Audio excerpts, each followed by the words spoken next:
नमस्कार, मैं रफी और आप देख रहे हैं डीएनएन इंडिया। बांग्लादेश में हिंदू समुदाय के साथ बढ़ती हिंसा और हाल ही में मासूम बच्चों के साथ हुई निर्मम घटना के विरोध में आज महिला भारत रक्षा मंच प्रकोष्ठ ने कलेक्ट्रेट परिसर में प्रदर्शन किया। संगठन की महिलाएं जिला कलेक्ट्रेट को मुख्यमंत्री के नाम ज्ञापन सौंपने पहुंची और कठोर कार्यवाही की मांग की। बांग्लादेश में हिंदू समुदाय की बढ़ती हिंसा और हाल ही में मासूम बच्चे के साथ हुई निर्मम घटना के विरोध में आज महिला भारत रक्षा मंच प्रकोष्ठ के कलेक्टर परिसर में प्रदर्शन किया। संगठन की महिला जिला कलेक्टर को मुख्यमंत्री के नाम ज्ञापन सौंपने पहुंची और कठोर कार्यवाही की मांग की। महिला कार्यकर्ताओं ने बताया कि बांग्लादेश में एक बच्चे को जिंदा जला दिया गया जैसी दर्दनाक घटना सामने आई, लेकिन वहां की सरकार अब तक मौन है और किसी भी तरह की कोई ठोस कार्यवाही दिखाई नहीं दे रही। उन्होंने कहा कि यदि ऐसी घटनाएं लगातार बढ़ती रही तो हिंदू समुदाय की सुरक्षा और भविष्य पर बड़ा सवाल खड़ा हो जाएगा। प्रदर्शनकारी महिलाओं ने कहा कि ये मामला प्रधानमंत्री नरेंद्र मोदी तक पहुंचना अत्यंत आवश्यक है ताकि अंतर्राष्ट्रीय स्तर पर हिंसा के खिलाफ सख्त कदम उठाए जा सके।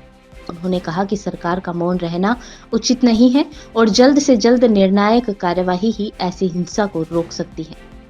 महिला भारत रक्षा मंच ने मांग की है कि बांग्लादेश में हो रही अत्याचारों की घटनाओं पर भारत सरकार कड़ा रुख अपनाए और हिंदुओं की सुरक्षा के लिए प्रभावी कदम उठाए जाए। इतनी बुरी हरकत हुई है उसका विरोध करती हूँ, क्योंकि मैं भी एक माँ हूँ।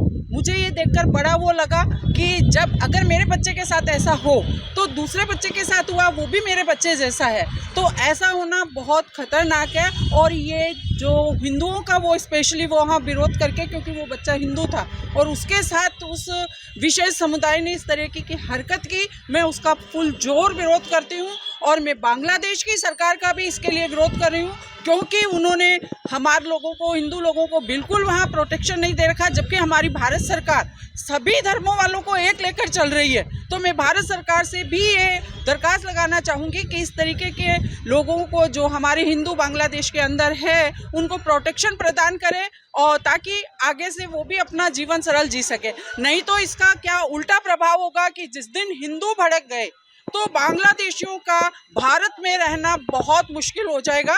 आज हमने महिला भारत रक्षा मंच प्रकोष्ठ की तरफ से महिला अध्यक्ष मैनी जैन और हम लोगों ने सब पूरी टीम ने मिलकर आज जो बांग्लादेश में जो नरसंहार हुआ उस बच्चे के साथ में, और जिस तरीके से उसके संग दरिद्रता की गई और जलाया गया और मारपीट की गई, एक माँ के कलेजे पे क्या बीता होगा जब वो अपनी माँ को आवाज़ दे रहा था। हमने देखा उसका वीडियो जिस तरीके से वायरल हुआ कि हम लोग जब उसको देखकर ही हमारा दिल इतना दहल गया। सोचिए आगे की स्थिति में क्या होने वाला है हमारे भारत देश के साथ।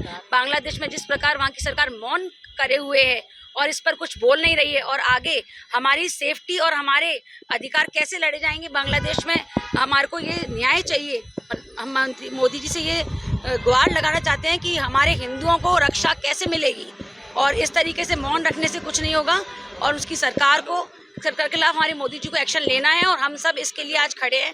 हमारी बहन बेटियों की रक्षा करनी है हमें, अपने बच्चों की, युवाओं की और अपने बुजुर्गों की रक्षा हम कैसे करेंगे। आगे हमारी संस्कृति कैसे रक्षा की जाएगी, हमारी संस्कृति अगर इस तरीके से बांग्लादेश में हिंसा का माहौल बढ़ गया तो आगे इस स्थिति को भारत में दर्दनीय बनाने में कोई रोक। अजमेर से एक संवेदनाओं को झकझोर देने वाला मामला सामने आया है, जहां दयानंद कॉलोनी रामनगर में बेटे बहू ने अपने ही 77 वर्षीय बूढ़े पिता को घर से निकाल दिया। एलआईसी से रिटायर्ड हरिशंकर खंडेलवाल आज मजबूरी और दर्द से भरे कदमों के साथ एसपी कार्यालय पहुंचे और जहां उन्होंने ज्ञापन सौंपकर न्याय की गुहार लगाई। अजमेर से एक संवेदनाओं को झकझोर देने वाला मामला देखने को मिला, जहां दयानंद कॉलोनी रामनगर में बेटे बहू ने अपने ही 77 वर्षीय बूढ़े पिता को घर से निकाल दिया। एलआईसी से रिटायर्ड हरिशंकर खंडेलवाल आज मजबूरी और दर्द से भरे कदमों के साथ एसपी कार्यालय पहुंचे, जहां उन्होंने ज्ञापन सौंपकर न्याय की गुहार लगाई। हरिशंकर ने बताया कि उनके बेटे और बहू ने उनके साथ लगातार अत्याचार किया, बात बात पर मानसिक रूप से प्रताड़ित किया और आखिरकार उन्हें घर से धकेल दिया। बुढ़ापे में सहारे की जगह धक्का मिलने पर मजबूर हरिशंकर अब अपनी बेटी के घर रहने को मजबूर है। उन्होंने कहा कि उन्होंने पूरी जिंदगी परिवार के लिए मेहनत की और आज उन्हें अपनों ने ही घर से बेघर कर दिया। हरिशंकर ने एसपी से सुरक्षित जीवन और न्याय की मांग करते हुए न्याय की गुहार लगाई है। क्या है मामला? शिकार में बेटे बहू कर रहा है, मेरे साथ व्यवहार किया है, मारपीट भी की, सब कुछ। और बेटा कहता मैं तुझे बाप नहीं मानता, और बहू कहती है रो मैं तुझे ससुर कुछ नहीं मानता। जी। मुझे 1 मिनट भी संभालते नहीं, तो मेरा उधर अकेले हो, मैं कुछ बोलूँ तो तू करेगा दे नहीं तो बस। तब हमेशा दीवार के रख के सामने निकाल लिया मेरा, और रजिस्ट्री के पेपर भी कोर्ट पुट कर दिया। क्या बोलता है, मारपीट करते हैं आपके साथ? हम मारपीट भी किया जी। 3-4 बार। मारने का कारण क्या है? कारण कुछ ही पैसे दे, अच्छा उसका हाथ में कैसे पैसे दो। जी।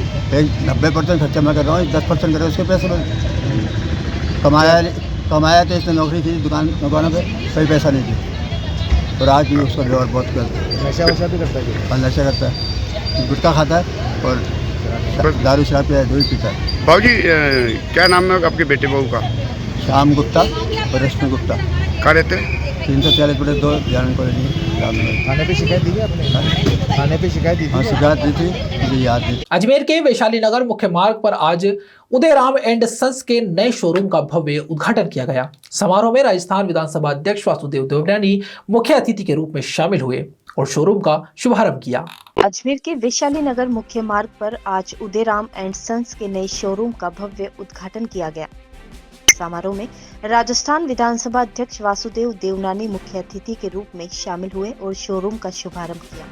शोरूम में कपड़ों की विविध वैरायटी और नए कलेक्शन एक ही जगह उपलब्ध होंगे। अनुज अग्रवाल ने बताया कि पहले से ही केसरगंज सहित कई स्थानों पर उदयराम एंड सन्स के प्रतिष्ठान संचालित है और अब वैशाली नगर में ये एक नया शोरूम ग्राहकों को और बेहतर विकल्प देने जा रहा है। नई फैशन रेंज, ट्रेंडी कलेक्शन और एक ही छत के नीचे कई विकल्प। वैशाली नगर का ये नया शोरूम अजमेर के फैशन प्रेमियों के लिए एक नया आकर्षण का केंद्र बनने जा रहा है। आज अजमेर में उदयराम एंड सन्स जो सन 1928 से अपने इस कार्य में जन की सेवाएं कर रहा है, उनके नवनिर्मित शोरूम का आज उद्घाटन हुआ है। मैं समझता हूं कि अपने इतनी बड़ी लंबी यात्रा कपड़े की जो की है, उससे अजमेर का गौरव भी बढ़ा है और आज पूरे हिंदुस्तान में जिन्होंने नाम कमाया है, मैं अपनी ओर से इनको बधाई भी देता हूँ। और अजमेर की जनता को इसका बहुत बड़ा लाभ मिलेगा, क्योंकि हम बाहर कई बार जाते हैं, सूरत चले जाएं, बॉम्बे चले जाएं, लेकिन उन सबको बाहर जाने की तुलना में आज यहीं अजमेर में सारी उनकी जितनी भी आवश्यकताएं हैं उसकी ये पूर्ति कर पाएंगे। मैं अजमेर के और इस समय जो स्पेस पे वैशाली नगर का ढूंढा है, बहुत जगह भी अच्छी है और सारे प्रमुख लोगों का आशीर्वाद भी है। मैं इनके उज्जवल भविष्य की कामना करता हूँ और सोचता हूँ कि अजमेर वासियों को भी लाभ होगा और इनको भी जनता की सेवा करने का अवसर मिलेगा। एक जरूर जो इन्होंने कहा कि हम इसमें केवल भारत की निर्मित वस्तुएं ही रखेंगे, ये एक शुभ है कि हम आत्मनिर्भर बने और भारत की चीज़ों को हम सब लोग बढ़ावा दें, इसका जो ये संकेत है, इसलिए भी इनको बहुत बहुत बधाई देता हूँ। नमस्कार, मैं अजमेर के सभी अजमेर वासियों को बहुत बहुत तहे दिल से सबको धन्यवाद करना चाहता हूँ। प्लस ये बताना चाहता हूँ कि हमारे उदय ज्योति परिवार का एक नया शोरूम अजमेर में वैशाली नगर में आ गया है, जो कि उदयराम एंड सन्स है और कपड़े का शोरूम है। यहाँ पे सारे एथनिक्स वेयर और आपको शूटिंग शर्टिंग सब कुछ मिलेगा। प्लस हमारा ऑलरेडी केसरगंज में 100 साल पुराना एक स्टोर है और भी हमारे शहर में अभी नए इंडिया मोटर सर्किल पे भी स्टोर है, प्लस वैशाली नगर में स्टोर्स हैं। तो हम आपको सभी को ये बोलना चाहते हैं कि आप ज़रूर एक बार पधारें और हमारा स्टोर पे सारी वेराइटीज़ देखें। आज हमारा जो वैशाली नगर में उदयराम एंड सन्स का स्टोर का उद्घाटन करने वासुदेव देवनानी जी आ रहे हैं, जो कि हम लोग आज के हमारे जो वैशाली नगर में उदयराम एंड सन्स का स्टोर का जो ओपनिंग हो रही है, उसमें देवनानी जी ने ओपनिंग करी गई है, देवनानी जी के द्वारा ओपनिंग कराई गई है और हम लोग बड़ा उत्साह है इस सबको लेके। तो मैं सभी अजमेर के वासियों को कहना चाहता हूँ कि एक बार जरूर पधारें। अनुज अग्रवाल और मेरे साथ है कुणाल अग्रवाल, आनंद अग्रवाल जी। अजमेर में आज गाड़िया लोहार प्रवीण सेना संगठन ने यूट्यूब पर फैल रही अश्लीलता और गलत कंटेंट के खिलाफ जिला कलेक्टर और एसपी को ज्ञापन सौंपा। संगठन ने शिकायत की कि यूट्यूब पर समाज की गलत छवि दिखाने वाले 10 से अधिक वीडियो लगातार प्रसारित हो रहे हैं, जिनका सीधा असर बहन बेटियों की सुरक्षा और प्रतिष्ठा पर पड़ रहा है। संगठन ने प्रशासन से जल्द कार्यवाही की मांग की। और चेतावनी भी दी कि यदि वीडियो नहीं हटाए गए और दोषियों पर कार्यवाही नहीं हुई तो समाज उग्र आंदोलन करने के लिए मजबूर होगा। अजमेर में आज गड़िया लोहार प्रवीण सेना संगठन ने यूट्यूब पे फैल रही अश्लीलता और गलत कंटेंट के खिलाफ जिला एसपी को ज्ञापन सौंपा। संगठन ने शिकायत की है कि यूट्यूब पर समाज की गलत छवि दिखाने वाले 10 से अधिक वीडियो लगातार प्रसारित हो रहे हैं, जिसका सीधा असर बहन बेटियों की सुरक्षा और प्रतिष्ठा पर पड़ता दिखाई दे रहा है। संगठन ने जल्द से जल्द कार्यवाही की मांग की है और चेतावनी दी है कि वीडियो नहीं हटाए गए और दोषियों पर कार्यवाही नहीं हुई तो समाज उग्र आंदोलन करने के लिए मजबूर होगा। समाज के प्रतिनिधि प्रकाश गड़िया लोहार ने बताया कि जब इन यूट्यूब को हटाने की मांग की गई तो संबंधित यूट्यूबर्स ने धमकी भरे अंदाज में कहा कि कहीं भी शिकायत कर लो, वीडियो नहीं हटेंगे। उन्होंने बताया कि अब तक लोहार समाज को निशाना बनाते हुए कई गाने और आपत्तिजनक वीडियो अपलोड किए जा चुके हैं, जिनसे लोगों में भारी आक्रोश का माहौल बना हुआ है। हम एसपी साहब को ज्ञापन देने के लिए आए। यूट्यूब पे हमारे गार्डियन और समाज पे गलत सॉन्ग निकल रहे और हमारी बहन बेटी पे बहुत गलत अत्याचार पड़ रहा है। यदि इनको हमने बात करी ना तो ये धमकी दे रहे कि कहाँ पे भी रिपोर्ट दे दो, 10-10 लाख रुपए की मांग कर रहा है। कुलदीप ये यूट्यूब चैनल चलाने वाला जिसके यूट्यूब पे ये सॉन्ग चल रहा है, उसकी रिकॉर्डिंग भी है हमारे पास। कितने सॉन्ग डाल चुके हैं? अभी तक वो राजनायक से और नीलम शेखावटी के बाद में उन्होंने फर्स्ट सॉन्ग उन्होंने डाला, उसके बाद में अभी 10 सॉन्ग और चल रहे हैं। 10 कलाकार टोटल। इस सभी 10 कलाकारों के हमारे पास लिस्ट है, इसमें मोबाइल नंबर है। इन सभी के यूट्यूब से गाना हटवाना, सभी से बात करी, सभी एक दूसरे को टारगेट बना रहे। हम एसपी साहब के आए। यहाँ रुकते हैं एक छोटे से ब्रेक के लिए, जल्द हाजिर होंगे खबरों के नए सफर के साथ। कैंसर बीमारी ही ऐसी है, चिंता तो होगी ना। लेकिन अब अपनी चिंता को बदलो विश्वास में, क्योंकि आदिनाथ कैंसर मेडिसिटी में है रेडियोथेरेपी, कीमोथेरेपी और कैंसर सर्जरी के उपचार के साथ आधुनिक सुविधाएं भी। विजिट करें आदिनाथ कैंसर मेडिसिटी एट चाची आवास अजमेर।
स्वामी हृदयराम जी की प्रेरणा से आगामी 30 दिसंबर 2025 को अजय नगर स्थित साईं बाबा मंदिर परिसर में द्वितीय श्री झूलेलाल सामूहिक कन्यादान समारोह आयोजित होगा।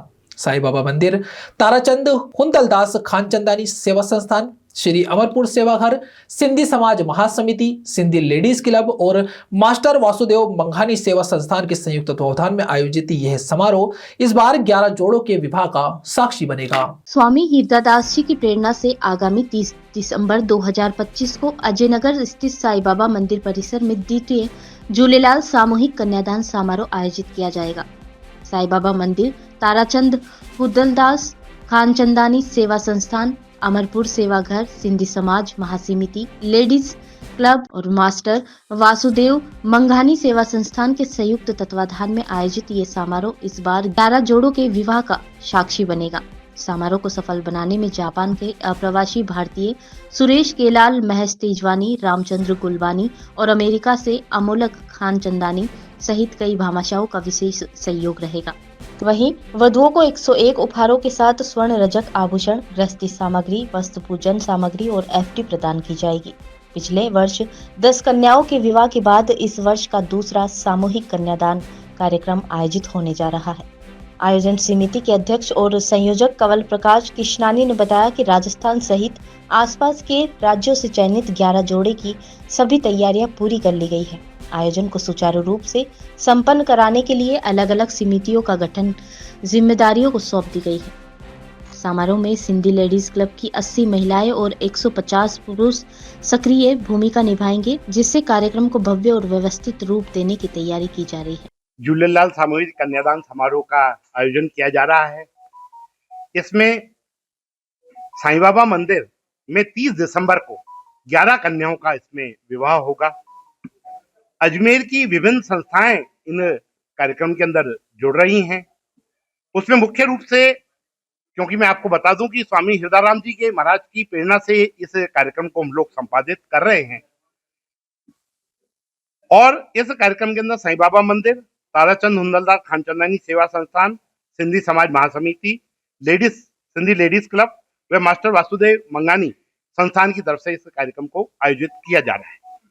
इसके अंदर जो मुख्य रूप से सुरेश केलाल जी जो साईं बाबा मंदिर से जुड़े हुए हैं, अप्रवासी हैं, जापान से हैं, महेश तेजवानी जी, रामचंद्र गुलाबाजी जी, अमोला खानचंदानी जी जो कि श्री अमरापुर सेवागर के हैं, और अजमेर के विभिन्न भामाशाहों के सहयोग से इस पूरे कार्यक्रम को आयोजित किया जा रहा है।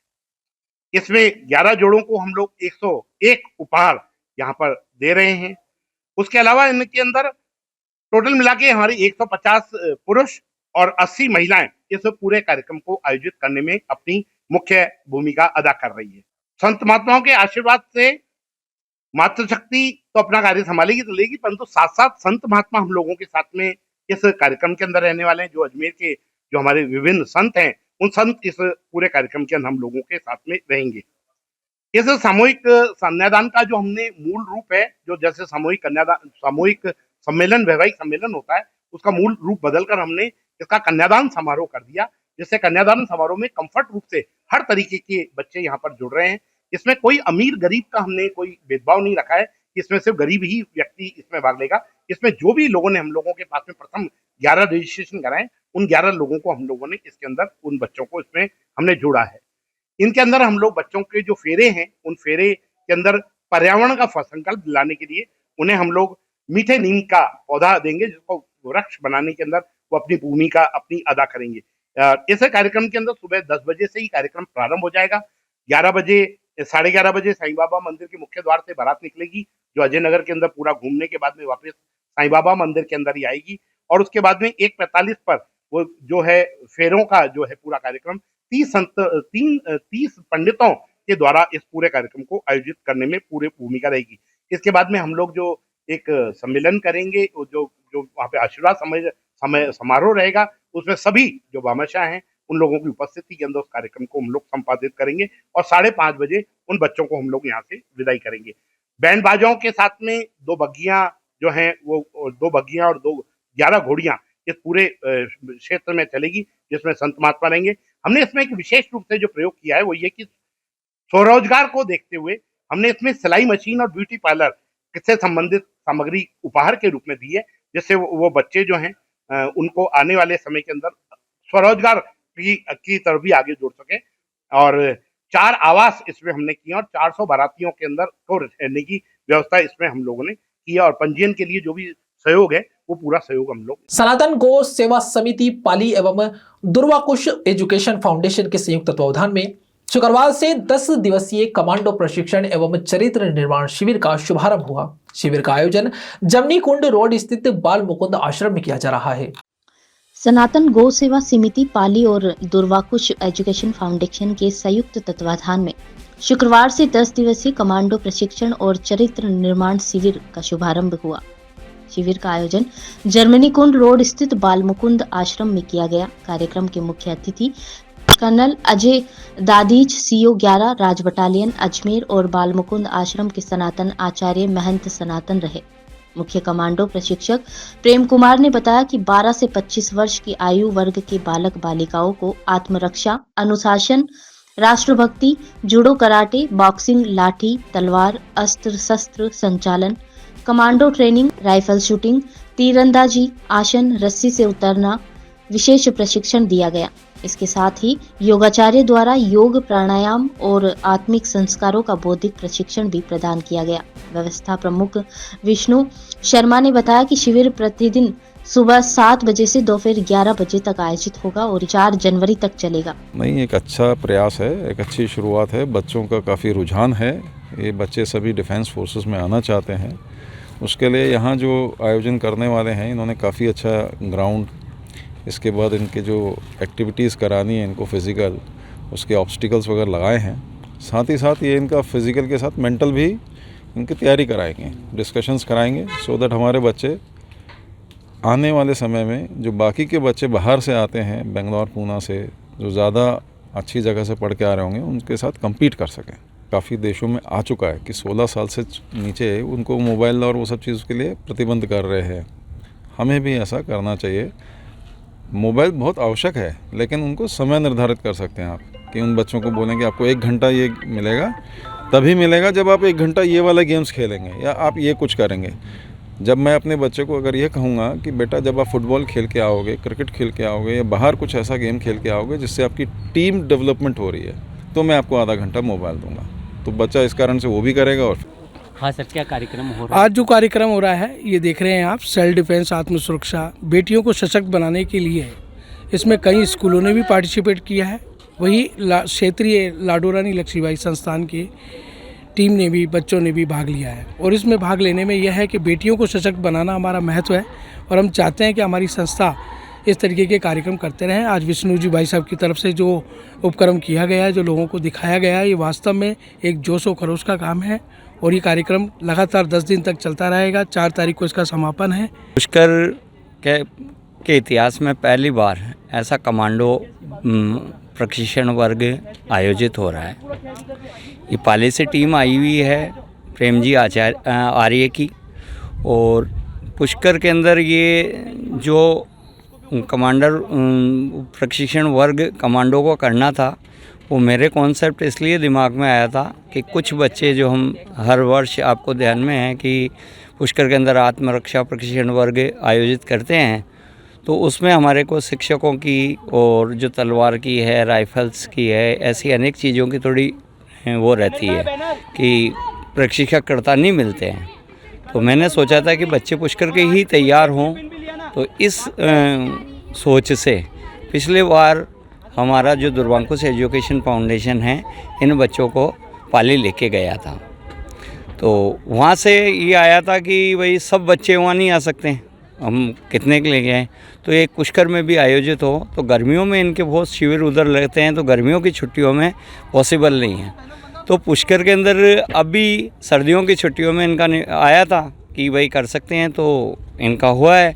और ये आज ही से 26 तारीख सुबह 7 बजे से लेकर 12 बजे तक ये कार्यक्रम रहेगा और 4 जनवरी को इसका समापन रहेगा। इसके अंदर है जैसे मार्शल आर्ट की है, लॉन्ग जंप है, हाई जंप है, अपने राइफल की है, जूडो कराटे हैं, बॉक्सिंग है, ऐसी अनेक चीज़ों से बच्चों को प्रशिक्षण दिया जाएगा। साथ ही उनको संस्कार और अनुशासन, मेन चीज़ होती है अनुशासन। बच्चे को अनुशासन आ गया तो उसका जीवन सुधर जाता है।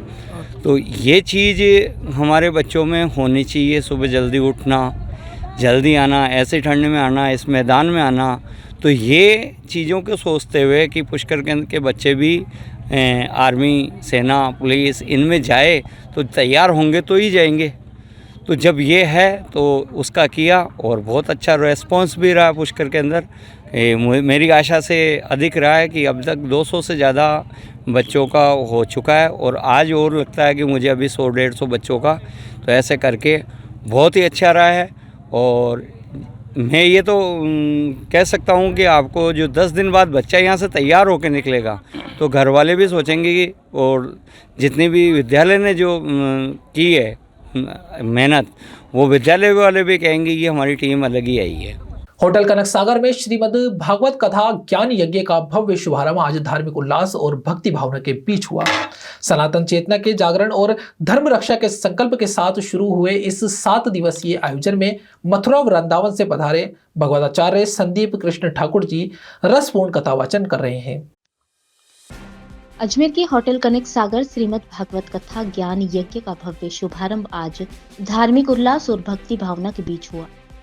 सनातन चेतना के जागरण और धर्म रक्षा के संकल्प के साथ शुरू हुए इस 7 दिवसीय आयोजन में मथुरा वृंदावन से पधारे भगवताचार्य संदीप कृष्ण ठाकुर जी रसपूर्ण कथावाचन कर रहे हैं।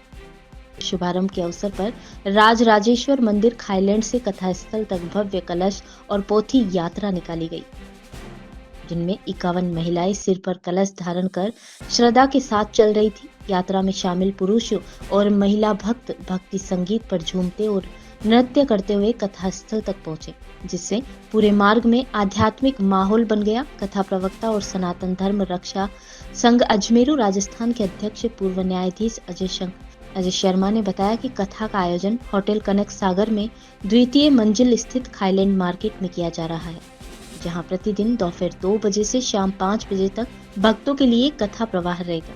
कथा में श्रीमद् भागवत कथा, महापुराण के विभिन्न दिव्य प्रसंगों का विस्तृत और भावपूर्ण वर्णन किया जाएगा। सुखदेव जी की कथा, ध्रुव चरित्र, वामन अवतार, भगवान श्री कृष्ण जन्मोत्सव, बाल लीलाएं, गिरिराज पूजन, रुक्मणी विवाह जैसे प्रसंग भक्तों को आध्यात्मिक अनुभूति प्रदान करेंगे। आज 26 दिसंबर 2025 से 1 जनवरी 2026 तक साप्ताहिक भागवत रखी गई है। इसमें हमारे मथुरा के जो भागवताचार्य हैं संदीप कृष्ण जी महाराज कथा करेंगे, और जो हमारे जो आयोजक हैं वो डॉक्टर एस.सी. गौड़, डॉक्टर कल्पना गौड़, श्रीमती चंचल और इन परिवार से, गौड़ परिवार से की ओर से ये कथा का आयोजन रखा गया है।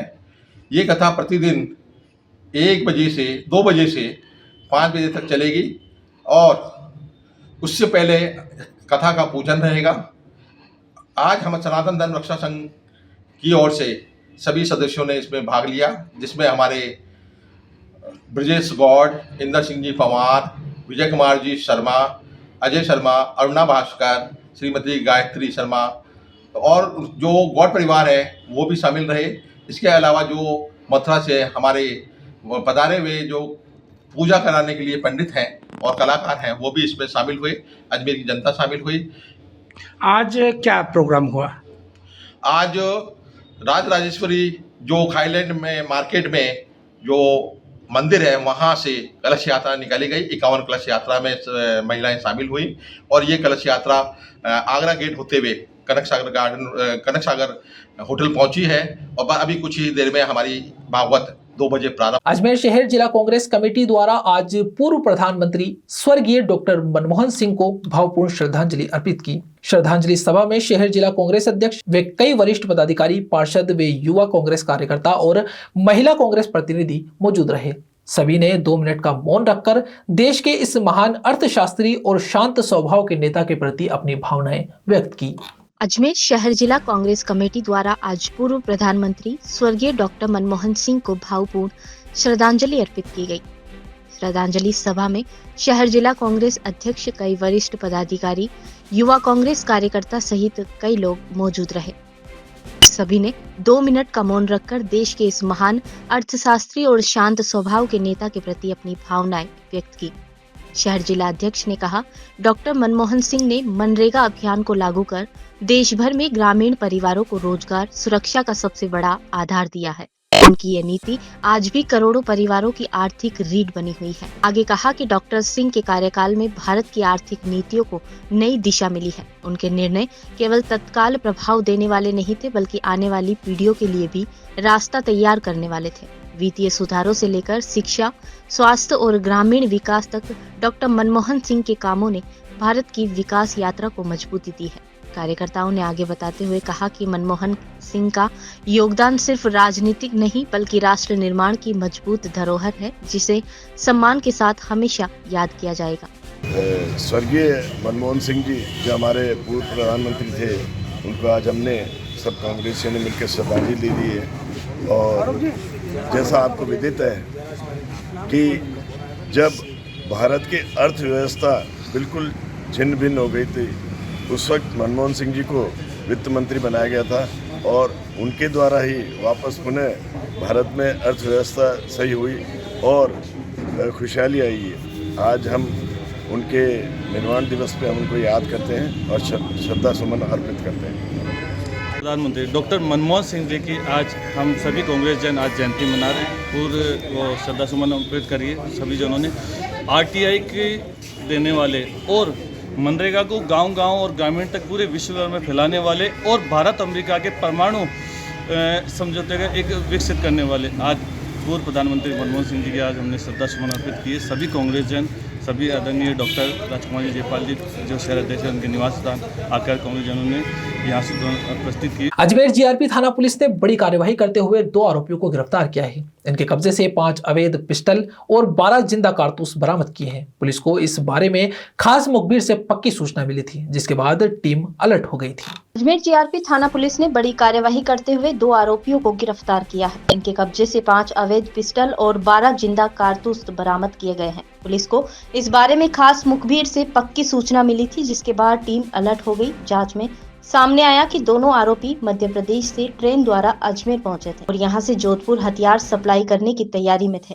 फिलहाल जीआरपी थाना पुलिस ने आरोपियों को गिरफ्तार कर लिया है और लगातार पूछताछ जारी है ताकि हथियार सप्लाई नेटवर्क की पूरी कड़ी सामने लाई जा सके। कल जो है थाने की डीएसपी टीम जिसमें कि Dilip Singh head constable, Sanjay Singh ASI और इसके अलावा देवेंद्र हेड कांस्टेबल, इनको एक इत्तला मिली थी कि मध्य प्रदेश से किसी ट्रेन में जो कि अजमेर तक आएगी और वहां से 2 व्यक्ति चढ़ेंगे। 2 व्यक्ति अजमेर उतरकर जोधपुर जाने की फिराक में है और उनके पास जो है पिस्टल भी हो सकते हैं और कारतूस भी हो सकते हैं। इस इत्तला पर जो है थाने की जो डीएसटी टीम है उसने अजमेर आने वाली ट्रेनों को चेक किया और कुछ समय बाद उनको जो है ये जो अपना यार्ड का एरिया है इसके पास जो है 2 व्यक्ति ट्रेनों की ओर में खड़े हुए दिखाई दिए। तो इनकी गतिविधि संदिग्ध लगने पर इनका पीछा किया तो फिर इनको जो है इनको जब पकड़ में आए तो इनको चेक किया गया तो इनके पास से जो है 5 पिस्टल और 12 कारतूस जो है इनके बैग से बरामद हुए और फिर जो है विधिक कार्रवाई की गई। इन दोनों 2 जो लड़के थे इनको जो है एक तो बालिग था और एक नाबालिग था। जो बालिग था उसकी गिरफ्तारी की गई और जो नाबालिग था उसकी निरुद्ध। खबरों के सफर में अभी सिर्फ इतना ही। फिर हाजिर होंगे खबरों के नए सफर के साथ। तब तक के लिए दीजिए इजाजत। नमस्कार।